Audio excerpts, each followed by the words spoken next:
The report shows that by 2030, 45% of working women ages 25 to 45 by 2030 will be non-married, no kids, single. Yeah. Okay. So you might say, well, what's wrong with that? Okay. If you think that you're going to be 45 years old, no kids, not married, and that you're going to genuinely be fulfilled in life because you made money, best of luck to you, honey. Right. By 2030, more than half of women of marriageable age between the ages of 25 and 44 will remain single for the rest of their lives.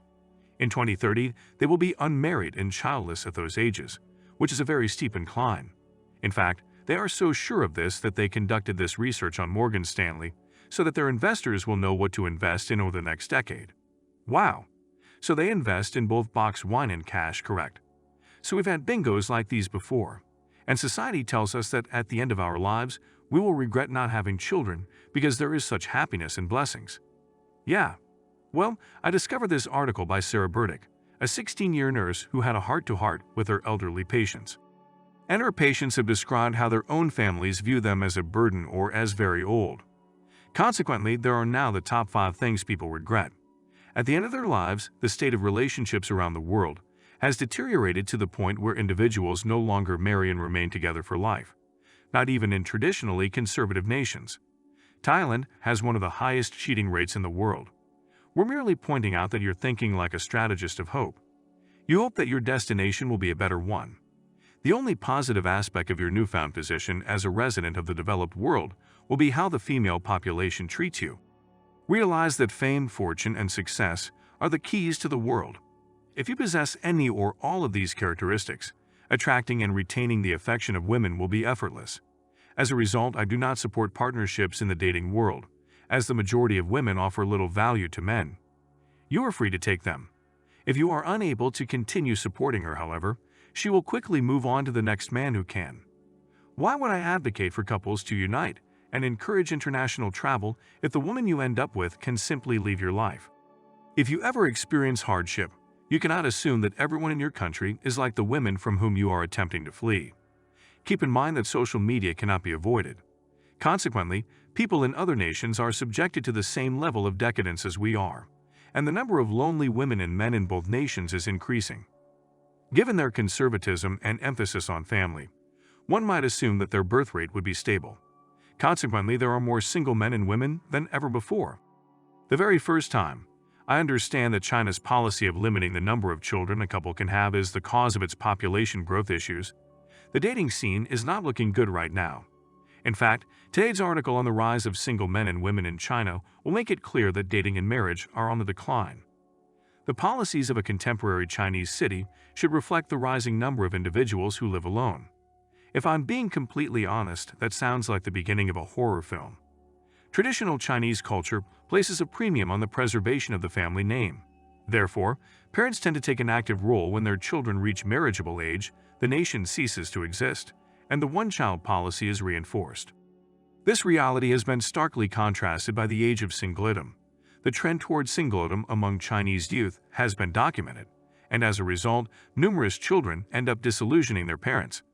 The discourse surrounding unmarried women in their 30s is frequently critical.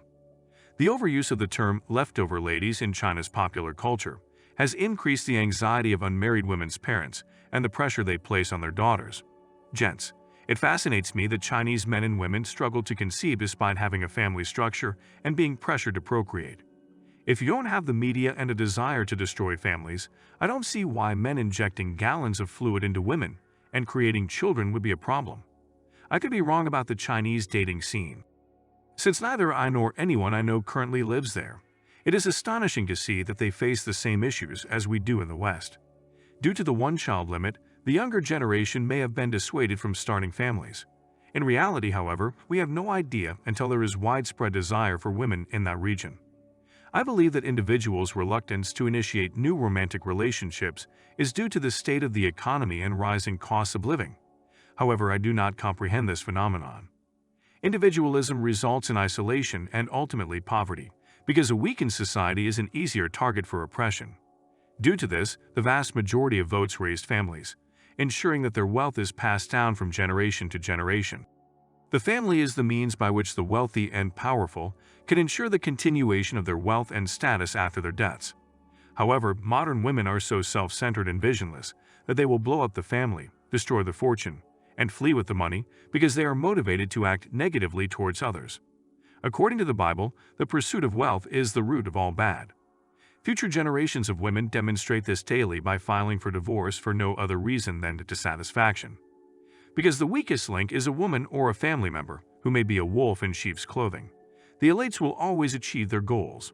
It is unfortunate that the majority of us have been here or will never have a chance at elite status due to a woman's inability to commit to a relationship. The percentage of families consisting of a single member rose from 4.9% in 1990 to 14.5% in 2010, according to a report. More than a third of China's 200 million estimated single adults in 2018 lived alone. The economy has flourished due to this trend towards single occupancy among the elderly. The commercial and industrial sectors are now the focal point of society.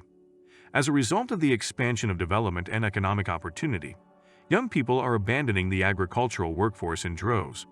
As a result of industrialization, rural areas have been urbanized to an unprecedented degree, and there has been an internal migration from the countryside to the cities. This transition has consequently exposed younger generations to novel lifestyles, such as delaying marriage, expanding social networks, and establishing a family. The increase in divorce rates observed thus far in 2019.